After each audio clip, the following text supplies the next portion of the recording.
बिस्मिल्लाहिर्रहमानिर्रहीम। अस्सलाम वालेकुम viewers, welcome to food segment. हमारे चैनल फूड सेगमेंट में खुश आमदीद। आज हम बनाने जा रहे हैं नहायत ही मज़ेदार रेसिपी जो कि है स्प्रिंग ब्रेड कटलेट्स। ये नाश्ते और टी टाइम स्नैक के तौर पर बहुत बेहतरीन है। तो चलिए इंग्रेडिएंट्स से शुरू करते हैं।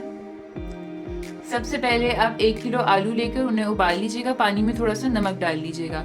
उसके अलावा हमारे पास यहाँ पे चिकन है, हमें सिर्फ पानी में थोड़ा सा नमक डाल के चिकन को अच्छे से गला के यखनी भी इसी में ही खुश्क कर ली है। 2 अंडे हम ले लेंगे फ्राइंग के लिए, ऑयल हम फ्राइंग के लिए ले लेंगे।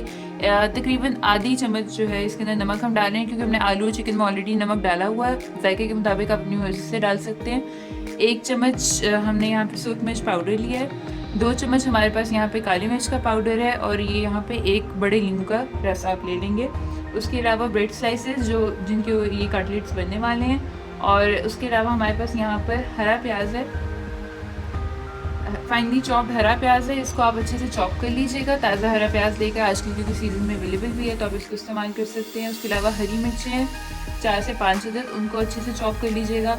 उसके अलावा हमारे पास हरे धनिए का, ताज़ा हरे धनिए का बड़ा सा बंच हमने लेकर अच्छे से उसको चॉप कर लिया है। उसके अलावा हमारे पास यहाँ पर ताज़ा पुदीना है जो हमने चॉप कर लिया है। धनिया, पुदीना और प्याज, इनकी क्वांटिटी, हरे मसाले की क्वांटिटी आप अपने जायके के लिहाज से ऊपर नीचे कर सकते हैं।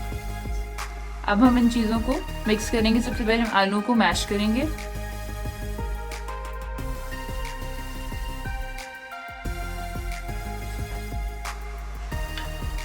तो यहाँ पर हमने तकरीबन सारे आलूओं को अच्छे से मैश कर लिया। अब हम आलूओं को एक बड़े बर्तन में ट्रांसफर कर लेंगे ताकि हम इसके अंदर बाकी अज्जा भी मिक्स कर लें।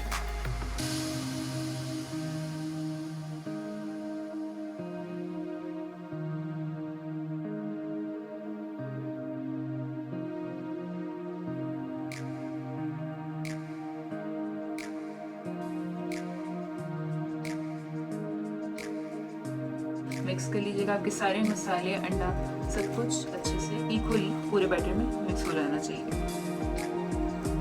तो यहाँ पे हमने अपना सारा बैटर मिक्स कर लिया। आप यहाँ देख सकते हैं काफ़ी ज़्यादा बैटर, इससे आप आराम से कम 25 से 30 ब्रेड कटलेट्स बना सकते हैं। मैंने अपनी फैमिली के साइज़ के हवाले से बनाया है, तो फैमिली फ्रेंड्स के लिए बड़ी आसानी से ये सर्विंग तैयार हो सकती है। आप चाहें अगर टी टाइम स्नैक के तौर पर तो इसकी क्वान्टिटी को हम हाफ़ कर लेंगे। नेक्स्ट अब इस बैटर के फ्राई करने के लिए हम 4 अंडे ले लेंगे। 1 कप हमारे पास यहाँ पे दूध है, और ये 1/4 टीस्पून नमक है। हम अंदर डालेंगे दूध और अंडे को अच्छे से फेंट लेंगे।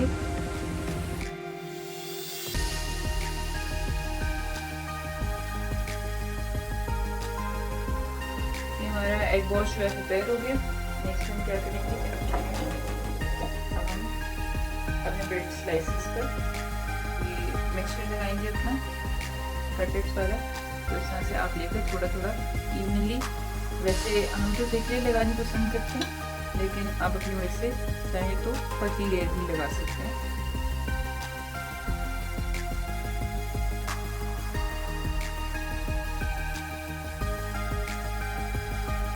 और इसके अलावा अगर आप चाहें तो ब्रेड पे लगाने के बजाय आप इनके सिंपल आलू वाले कटलेट्स टिक्कियों की स्टाइल में बना के भी फ्रीज कर सकते हैं अगर आप चाहें तो, और 2 से 3 दिन ही आपके फ्रीजर में बहुत अच्छे से आराम से गुजार देंगे। तो इस तरह से मैंने ये एक कटलेट तैयार कर लिया। अब हम बाकी भी तैयार कर लेंगे, फिर इनको फ्राई करेंगे। यहाँ पे हमने अपने 5 से 6 कटलेट्स तैयार कर लिया। मैं आपको दिखाऊंगी कि आपने इसको बड़े आराम से हल्के हाथ से इस तरह से एग वॉश में डिप करना है। इस तरह के इवनली आगे पीछे जो है एग वॉश लग जाए, और उसके बाद हम इसको अपने यहाँ पे हमने ऑयल ऑलरेडी गर्म करके रख लिया है, इसके अंदर फ्राई करने रख देंगे। ये मीडियम हाई पर है इस टाइम, और बिल्कुल फ्रेंच टोस्ट की तरह उसको फ्राई करते, लाइट गोल्डन ब्राउन जब इसकी आप आदत है कलर, तो उस वक्त आप उसको चेंज कर देंगे।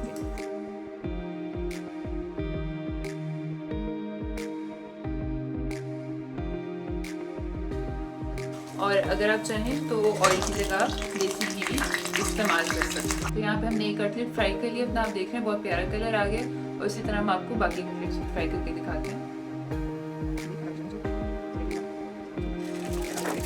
स्नैक बहुत ही न्यूट्रिशियस है, बच्चों के लिए बहुत आइडियल है अगर आप इसको देसी घी में बनाते हैं। तो ये आफ्टर स्कूल स्नैक के तौर पे बहुत अच्छा, आप इसको इजीली सर्व कर सकते हैं। इसका टेस्ट बड़ा प्लेजेंट है, बच्चे थोड़े बहुत अगर आप चाहें तो सॉस वगैरह के साथ पसंद करते हैं तो आप उनको सर्व करके दे सकते हैं।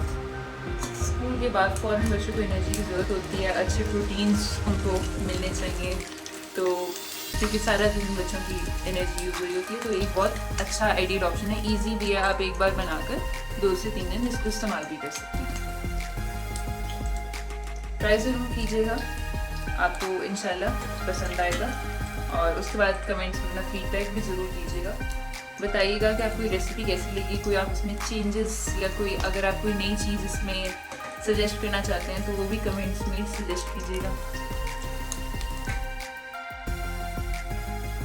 देखिएगा बहुत प्यारा है, इसका साइड्स भी बहुत अच्छे से क्रिस्पी हो गई हैं, और इस चीज़ के लिए परेशान होने की ज़रूरत नहीं है कि इसमें ऑयल जो है फैट ज़्यादा यूज़ हो गया फ्राई करने के लिए। इसमें हमने लेमन जूस यूज़ किया तो वो बहुत अच्छे से इसको बैलेंस कर देता है।